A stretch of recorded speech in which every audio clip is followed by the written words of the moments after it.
Bismillahirrahmanirrahim. Assalamualaikum warahmatullahi wabarakatuh. Waalaikumsalam warahmatullahi wabarakatuh. Alhamdulillahirrabbilalamin. Wassalatu wassalamu ala asrofil anbiya'i wal mursalin wa ala alihi wa sahbihi rasulillahi ajma'in. Amma ba'd. Alhamdulillah, pada kesempatan kali ini kita akan mendiskusikan tema kita pada hari ini, yaitu budaya keislaman dan keindonesiaan bentuk nasionalisme. Sahabat semuanya, alhamdulillah pada hari ini kita sudah ditemankan oleh Romo Dr. Haji Muhammad Musli KS MAG. Alhamdulillah Romo telah bersama kita. Dan nanti yang kedua adalah dari mahasiswa program Doktor Hukum Islam Universitas Islam Indonesia, yaitu Mas Januar Yansa Faizal. Baik, sebelum kita memulai diskusi kita terkait tema hari ini, kita menyapa dulu yang hadir pada kesempatan kali ini, yaitu Bapak Romo Dr. Haji Muhammad Musli KS MAG. Alhamdulillah. Selamat pagi. Iya, selamat pagi. Ya, sehat-sehat. Alhamdulillah sehat. Terima kasih. Alhamdulillah kita ditemankan oleh Romo Dr. Haji Muhammad Musli KS MAG. Alhamdulillah beliau dalam keadaan sehat. Yang nanti kita akan membersamai tema kita pada hari ini.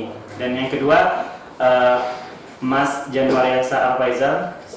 Bagaimana kabarnya Mas Januar Yansa? Alhamdulillah sehat Mas Rizky, seperti yang sudah disampaikan oleh Romo Muslih tadi.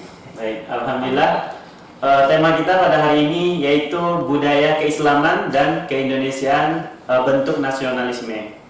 Sahabat semuanya, tentu kita mengetahui bagaimana budaya keislaman dan keindonesiaan dan bagaimana nanti kaitannya dalam bentuk nasionalisme. Tentu kita sebelum membahas itu semua, kita harus mengetahui dulu bagaimana budaya keislaman. Nanti kita akan kaitkan juga bagaimana budaya keislaman di Indonesia dan bagaimana konteksnya dalam nasionalisme. Ya, pertama kita mintakan kepada Romo Dr. Haji Muhammad Musli KS MAG yang akan menjelaskan terkait dengan bagaimana Romo terkait dengan budaya keislaman dan keindonesiaan. Nanti kaitkannya ke bentuk nasionalisme. Baik, terima kasih. Ya, terima kasih. Assalamualaikum warahmatullahi wabarakatuh. Waalaikumsalam. Kalau tidak salah ini yang kedua kalinya, ya ini luar biasa kesempatan yang diberikan dan dipercayakan pada saya untuk sedikit memberikan ya apresiasi berkaitan dengan situasi, kondisi, persoalan yang ada di sekitar kita ya. Yeah. Jadi kita ini kan berangkat dari satu pilihannya ya.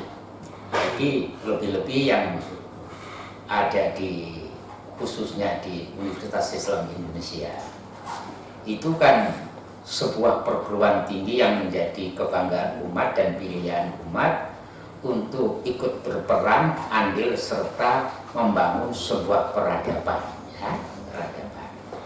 Nah, peradaban kita sepakat bahwa yang menjadi pilihan kita yaitu berorientasi kepada nilai-nilai religius kita. Nah, nilai-nilai religius kita pilih salah satu diantaranya adalah Islam sebagai pilihan. Islam sebagai pilihan hidup. Ya. Nah, ini kita harus berangkat dari sana.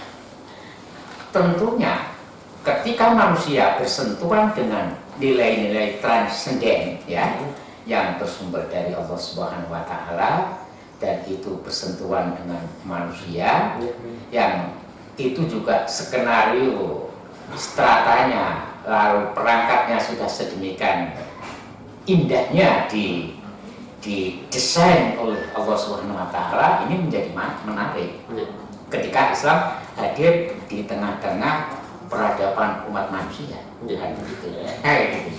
Nah, ini juga begitu. Jadi kita sepakat bahwa Islam atau din ya yang dibawa oleh Nabi Muhammad SAW sebagai mata rantai ajaran Islam yang dibawa oleh para rasul sebelumnya. Nah, tentu. Nah, cuma hanya ada penekanan Islam yang diberikan Allah kepada utusannya sama manusia itu ini yang dibawa oleh Nabi Muhammad ini punya keunikan, punya kekhususan ya, nilai-nilai itu sebagai sebuah nilai yang pamungkas. Nah, jadi Islam itulah makanya di dalam kalau kita mengkaji Islam tentunya kita tidak lepas mengkaji sumber Islam itu di mana kita gali kan. Dari mana sumber Islam itu kita gali. Ini harus ada referensi yang kokoh, referensi yang kuat yang menjadikan seseorang semua kegiatan aktivitasnya selalu mengacu kepada orientasi sentral itu, nah, nilai-nilai itu, transenden itu. Jadi Islam yang dibawa Nabi Muhammad itu kan luar biasa ya, mungkin ini sudah skenario yang bahan ya, rahmatan lil alamin ya kan? Islam yang paripurna, Islam yang pamungkas, Islam yang menjadi mata rantai ajaran Islam sebelumnya. Nah ini, nah ketika Islam itu bersentuhan dengan manusia sebagai makhluk ciptaan Allah yang ini tidak bisa lepas dari nilai-nilai semua, maka Islam akan menjadi sesuatu yang tidak akan pernah kering. Islam tidak pernah menjadi sesuatu yang hilang orientasi. Nah, di sanalah sering manusia kadang-kadang kalau kerangka berpikir melihat Islam itu keliru, dan tentunya ini juga akan jadi bermasalah. Maka kita mencoba generasi-generasi setelah Rasulullah pada era sahabat tabi'in ini punya permasalahan, punya persoalan dinamika yang luar biasa yang dulu mungkin tidak bisa dibayangkan oleh generasi dulu, sekarang menjadi sebuah kenyataan, dan kenyataan itu harus bersentuhan dengan itu. Ini menarik untuk selalu hidup ya. Maka ya jawabannya saya kira prodi hukum Islam Fakultas Ilmu Agama ini menjadi bagian kawah candra di muka yang bergumul dengan persoalan-persoalan itu, lalu menjadi sesuatu yang bisa disuguhkan untuk zamannya. Nah, itu disuguhkan pada zamannya. Lalu kadang-kadang juga saya sering kadang-kadang orang salah mempersepsikan ya Islam kadang-kadang ya ini kalau salah mengerti ya kadang-kadang menjadi persoalan juga. Kalau kita benar meletakkan Islam sebagai sebuah apa kontekstualnya dengan kehidupan umat manusia, nah ini akan persoalannya kan jelas. Jadi Islam akan kita jadikan sebagai apa? Maka tidak bisa ketika orang itu salah berpikir membentur-benturkan antara yang substansi tidak substansi kan tidak sama, tidak mungkin ketemu itu, tidak ketemu. Nah inilah pentingnya Islam akan kita jadikan apa?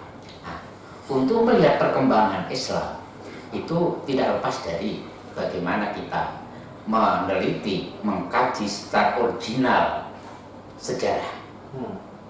Nah, artinya perjalanan nilai-nilai transenden itu ketemu dengan makhluk manusia, ya. Nah, di mana Islam itu muncul, lalu dikawal dengan peradaban apa, lalu bersentuhan dengan apa, lalu menghasilkan sesuatu apa, berkembang sampai di kawasan dunia ini.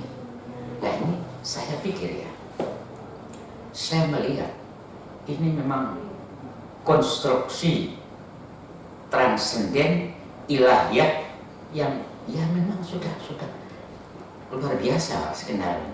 Sehingga ketika Islam berhadapan dengan berbagai masalah persoalan perkembangan budaya, teknologi, peradaban, Islam selalu berada di dalam arena yang luar biasa untuk dijadikan guidance hidup ya, untuk dijadikan guidance cara pola berpikir seseorang, cara berbuat, bertindak, makan, minum dan sebagainya, berpolitik ini. Kalau itu sudah tepat kita meletakkan Islam pada posisi itu, Islam itu akan dinamik, akan hidup. Islam ini akan Islam ini akan menjadi sesuatu yang punya bisa menebarkan aroma Yeah. yang itu ya. Buih hitam akan menjadi permadani. Kalau itu. Ya itu. Saya kira begitu. Tapi Prof, Iya. ketika kita tarik tadi yang sempat disinggung kaitannya dengan teknologi. Nah, Indonesia ini khususnya Islam, kalau kita melihat itu kan belum menyentuh budaya-budaya teknologi yang artinya seperti kalau kita lihat di luar negeri itu kan yang sudah cukup luar biasa, Prof. Iya. Nah, di Indonesia sendiri ya belum sampai ke situ, Prof. Iya. Nah, kemudian ketika kita tarik dengan umat Islam tadi, ya terkadang umat Islam itu merasa wah, merasa mereka itu lebih dari segala-galanya karena memiliki Al-Quran. Tapi dalam pengaplikasiannya, mohon maaf kita itu tertinggal. Gimana nih, Bro? Ya, saya kira kan yaitu sesuatu yang bisa terjadi di mana saja, kapan saja. Yang menjadi persoalan kan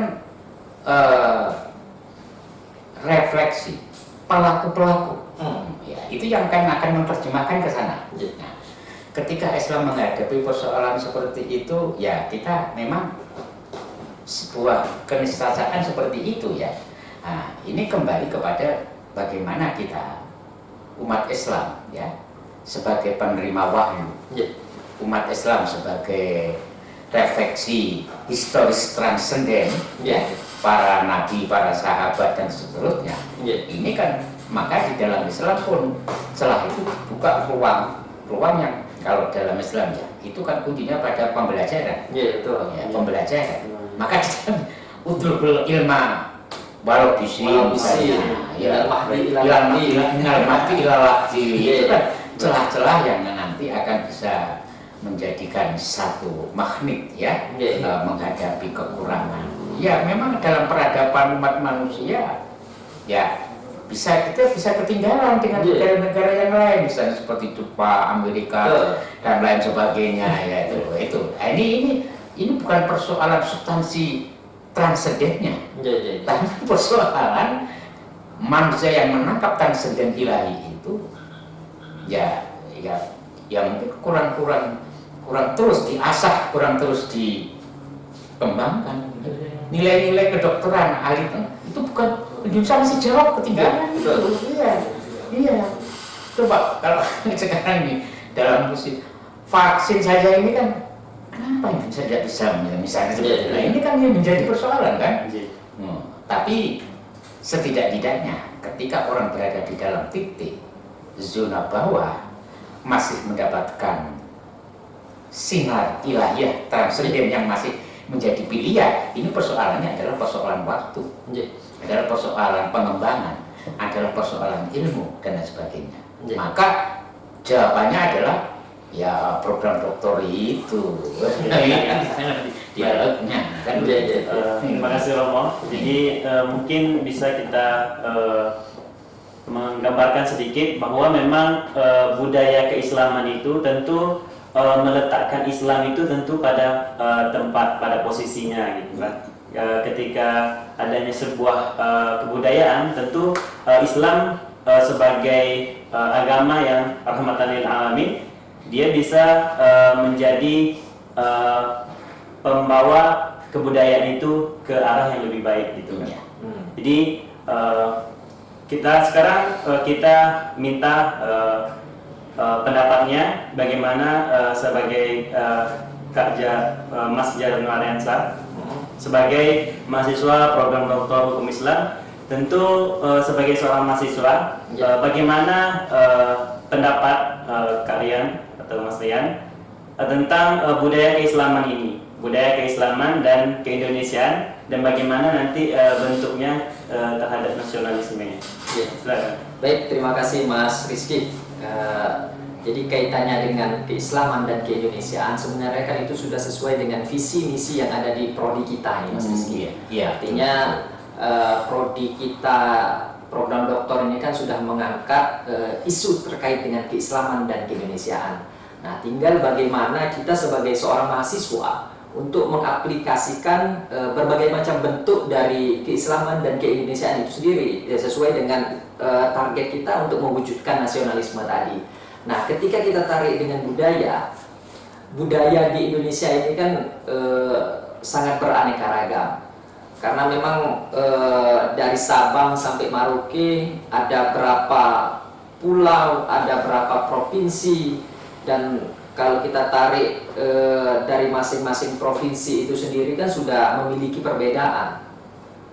Bahkan dalam satu lingkup kabupaten pun itu sudah memiliki perbedaan budaya, Mas Rizky.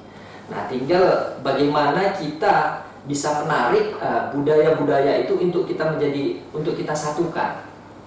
Nah, kemudian ketika kita berbicara masalah keislaman yang ada di Indonesia sendiri itu kan tidak terlepas dari budaya. Seperti tadi juga yang sudah disinggung oleh Romo Mukhlis tadi, artinya budaya-budaya tersebut yang ada ya tidak terlepas dari keislaman itu sendiri. Nah, tinggal bagaimana ketika orang sudah memahami kaitannya dengan budaya-budaya yang ada tadi, mereka tidak melepaskan fondasi-fondasi keislamannya, sehingga mereka tidak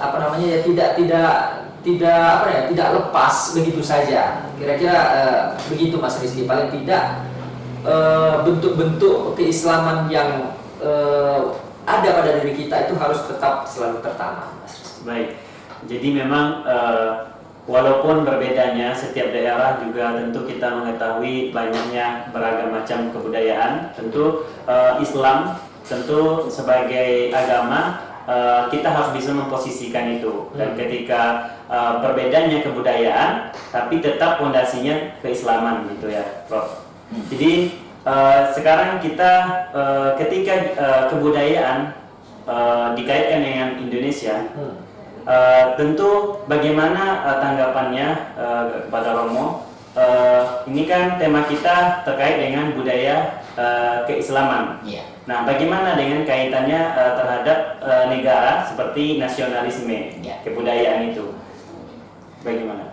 Jadi begini ya, betul, itu tidak bisa dipisahkan dengan, kalau kita bicara tentang Islam, kita bicara tentang Indonesia, itu ada satu hal yang tidak bisa kita abaikan, yaitu aspek historis, sejarah. Nah, bagaimana Indonesia itu terbentuk menjadi sebuah state, negara yang dulu terpecah-pecah dari Kasunanan, dari Kasultanan mana yang tersebar luas itu ya, itu menjadi bagian yang tidak bisa dilupakan. Nah, coba kalau Anda perhatikan bagaimana peran dalam tanda kutip ulama, peran tokoh-tokoh muslim pada era itu. Anda bisa sebut salah satu di antaranya rektor kita, Profesor Bahar Muzakir, dalam waktu era pergumulan pada waktu itu, untuk Indonesia itu akan dijadikan negara apa? Indonesia itu bentuk negaranya seperti apa? Ideologinya seperti apa? Lalu bagaimana sistem pemerintahannya? Ini tidak bisa dilepaskan dengan perjalanan sejarah pendiri negara kita ini.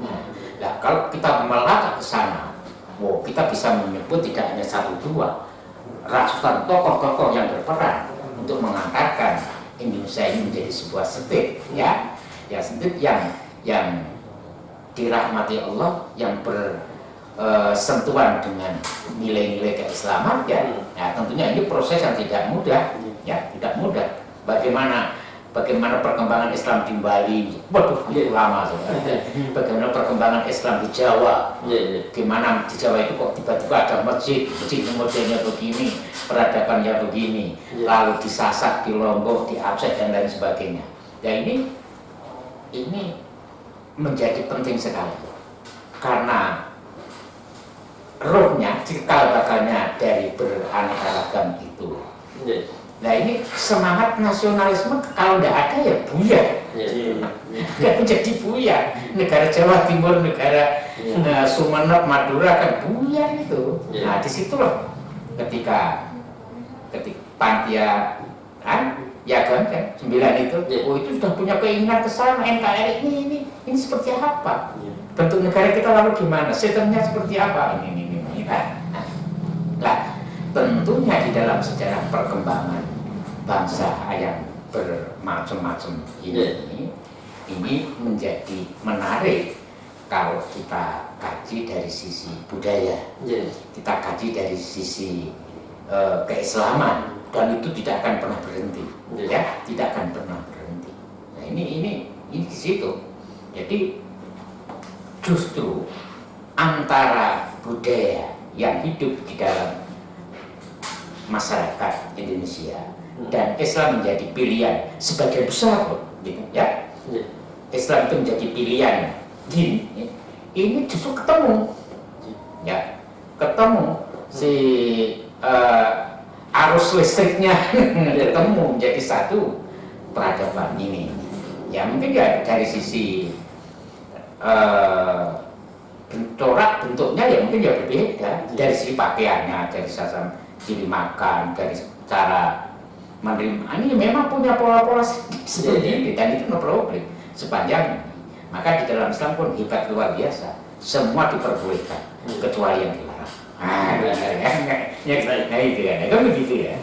Ya, jadi memang budaya itu ketika dikaitkan dengan nasionalisme, tentu kebudayaan ini memberi semangat dari nasionalisme itu membentuk budaya tadi. Jadi diri Iya. Jadi kita mungkin tidak seperti yang disampaikan oleh Romo tadi, tidak terlepas dari histori tadi. Jadi memang pendiri bangsa itu memang ada kaitannya dengan kebudayaan dan semangat nasionalisme. Ya, saya contoh begini, kalau orang berbicara tentang UI secara keseluruhan, nama Harun Muzakir jangan bisa lupa itu, jangan bisa lupa. Nah, orang bicara tentang NU, Kiai Haji Pak Jasa nggak akan bisa lupa. Orang bicara Muhammadiyah, Kiai Dahlan, A.R. Fakhruddin itu sudah melekat. Gitu. Ya, baik. Terima kasih Romo. Jadi ini sangat menarik sekali tema kita pada hari ini, dan kemudian nanti selanjutnya kita akan sampaikan tentang terkait bagaimana menurut pandangan Kak Rian sebagai mahasiswa doktor terkait dengan budaya ini dan nanti kaitannya ke nasionalisme. Silakan. Baik, Mas Rizky, terima kasih. Tadi sebenarnya sudah disinggung oleh Romo Muslih tadi, artinya ketika budaya itu mau kita tarik ke Indonesia. Nah, sebenarnya kan Indonesia itu kan terdiri dari banyak budaya. Terwujudnya Indonesia itu sendiri kan dari berbagai macam budaya. Artinya itu tidak terlepas wujudnya Indonesia itu dari budaya-budaya yang ada. Nah, tinggal tadi ketika budaya itu kita bawa dalam beragama atau ketika budaya itu dibawa dengan keislaman, nah itu tentunya ada batasan-batasan yang itu diperbolehkan atau tidak di dalam Islam. Nah, tinggal tadi memang di kampus kita sendiri kan itu kan sudah menanamkan nilai-nilai itu. Bagaimana kita menggabungkan antara budaya keislaman, bagaimana kita menggabungkan antara budaya keindonesiaan. Nah, karena apa? Keislaman dan keindonesiaan itu kan ya tadi seperti sudah disampaikan sama Romo tadi kan, itu tidak bisa dipisahkan, tidak bisa dilepaskan. Itu sudah menjadi satu kesatuan. Tadi ya kaitannya balik lagi dengan budaya tadi ya, karena memang ya harus harus tertanamkan. Dan memang di kampus kita sendiri itu sudah menerapkan itu, Mas Rizky. Nah, tinggal tadi bagaimana kita sebagai seorang mahasiswa, kalau menurut saya tidak terlepas dari mahasiswa mau S1, S2 maupun S3 yang ada di UI, ya tetap menanamkan nilai-nilai tersebut, Mas Rizky. Baik. Jadi memang nilai-nilai keislaman terus kaitannya dengan kebudayaan ini memang sangat penting. Baik itu kita berhidup di masyarakat dan pada umumnya di Indonesia, dan pada khususnya itu di kampus kita gitu. Jadi memang jadi kebudayaan, keislaman dan kebudayaan ini menyatu dengan adanya konteks nasionalisme ini. Iya, betul. Jadi ya itu tadi seperti yang sudah disampaikan. Ketika orang sudah menjaga budaya dalam keislaman dan keindonesiaan, tentunya itu sudah perwujudan untuk membentuk nasionalisme. Untuk nasionalisme. Iya. Iya. Akhirnya yang nampak apa? Islam itu sebagai din, idhar din ala dini kulli. Ya, nilai emasnya ini memancar kemana-mana. Betul. Iya. Jadi begitu orang Islam di mana saja berada, disitulah keharmonisan, disitulah kedamaian, disitulah kebahagiaan, lahir dan batin. Nah di situ. Kalau kondisinya seperti itu, apa yang kita harapkan lagi? Kan? Iya betul. Baik, terima kasih. Memang menarik ya tema kita pada hari ini, diskusi kita terkait dengan budaya keislaman dan keindonesiaan dan bagaimana bentuk nasionalismenya. Mungkin dari Romo ada yang disampaikan sebelum kita tutup? Ya, saya kira kita adalah bagian dari generasi yang dititipi amanah ini oleh Allah. Untuk apa? Untuk menjaga Indonesia, untuk menjaga UI, untuk menjaga komunitas keragaman umat beragama, bagaimana kita berbuat dan bertindak. Saya kira itu menjadi persoalan substansi sekarang ini. Betul. Sekarang jadi belasah-belasah itu kan persoalannya orang tidak bisa mengendalikan persoalan yang demikian. Saya kira begitu. Ya. Kemudian bagaimana penyampaian oleh Kak Rian? Ya, kalau saya singkat saja, artinya ketika seseorang itu sudah menjaga keislaman dan keindonesiaan itu sendiri, itu sudah bentuk untuk mewujudkan Islam rahmatan lil alamin. Iya, Begitu betul. saja. Terima kasih Mas Rizky. Terima kasih kepada pemateri kita pada kali ini. Terima kasih kepada Romo Dr. Haji Muhammad Muslih KS MAG yang telah menyampaikan materinya pada hari ini, dan juga kepada yang materi yang kedua yaitu Mas Januariansa. Terima kasih sudah hadir, dan mudah-mudahan apa yang kita diskusikan pada hari ini menjadi penambah keilmuan kita. Mudah-mudahan dengan adanya diskusi ini dan semua teman-teman bisa menambah keilmuan. Kita akhiri diskusi kita pada hari ini dengan sama-sama menutup dengan doa kifaratul majelis. Subhanakallahumma wa bihamdika asyhadu an la ilaha illa anta astaghfiruka wa atubu ilaik. Assalamualaikum warahmatullahi wabarakatuh. Waalaikumsalam warahmatullahi wabarakatuh. Terus